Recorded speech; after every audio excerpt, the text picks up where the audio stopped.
Morning students,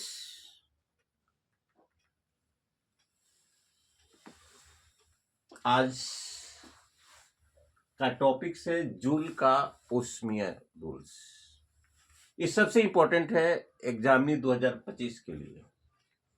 और यहाँ जो हमारे जो 2025 के एग्जामिनी लोग बैठे हुए हैं, मैं उन लोगों से रिक्वेस्ट करूंगा एकदम attention the boards, please look attention the boards.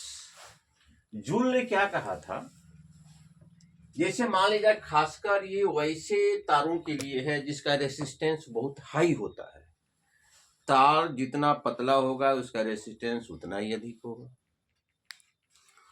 और खासकर नाइक्रोम के जो तार होते हैं, जिसको हीटिंग एलिमेंट के नाम से जाना जाता है, खासकर इसका उपयोग हीटिंग एलिमेंट में ही होता है।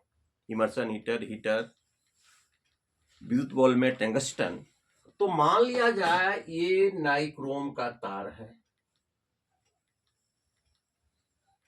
और जैसे हम लोग फ्रिक्शन करते हैं हाथ में तो हीट जनरेट होता है, उसी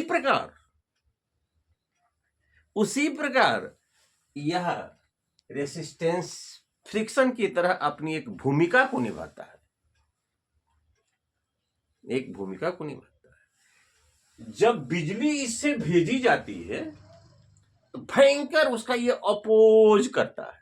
तो भाई क्या होगा, आप जो हाथ से ऐसे दो ताली से फ्रिक्शन किए तो आपका मास्कुलर एनर्जी नष्ट हुआ, हीटिंग एनर्जी में कन्वर्ट हुआ। आपका पंखा जब चलता है कुछ देर तक कंटिन्यूस चलाइए तो उसके मोटर को टच कीजिएगा तो कैसा अनुभव होगा, गर्म अनुभव होगा। तो जूल ने कहा था जो ऊष्मा जो जनरेट होगा वह भाई प्रवाही धारा के वर्ग के समानुपाती होता है। आई माने quantity of the fluidity of the current. इसको मान लीजिए फर्स्ट। और रेसिस्टेंस बढ़ेगा तो हीट, मतलब कि रेसिस्टेंस बढ़ेगा तो एनर्जी बहुत ज्यादा कंज्यूम होगा। कहने का मतलब है कि तार जितना पतला होता है रेसिस्टेंस उतना अधिक होता है। तो यह जो हीट का जो क्वांटिटी होता है वह रेसिस्टेंस के समानुपाती होता है, अनुक्रमानुपाती होता है। रेसिस्टेंस अधिक होगा हीट अधिक होगा, रेसिस्टेंस कम होगा हीट कम होगा। और टेम्परेचर के भी समानुपाती होता है। कहने का मतलब जितने देर तक उसका हम कंज्यूम्स करेगा यह एनर्जी को, उतनी हीट जनरेट होगी। ये बहुत मैं सिंपल मेथड बताया। फर्स्ट रूल्स है उत्पन्न ऊष्मा प्रवाही धारा के वर्ग के समानुपाती। Fluidity generate of the heat is direct proportions of the square of the fluidity of the current equation first. Generated is the direct proportion to the resistance, and the generate is the direct proportion to the temperature.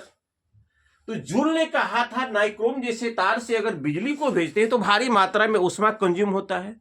चूंकि उसका resistance बहुत अधिक होता है, वह एक friction की तरह ही काम करता है। जैसे हम लोग रोड पर चलते हैं या कोई मशीन लगातार चलती है तो फ्रिक्शन से वह गर्म हो जाता है पार्ट पुर्जे, ठीक उसी प्रकार तो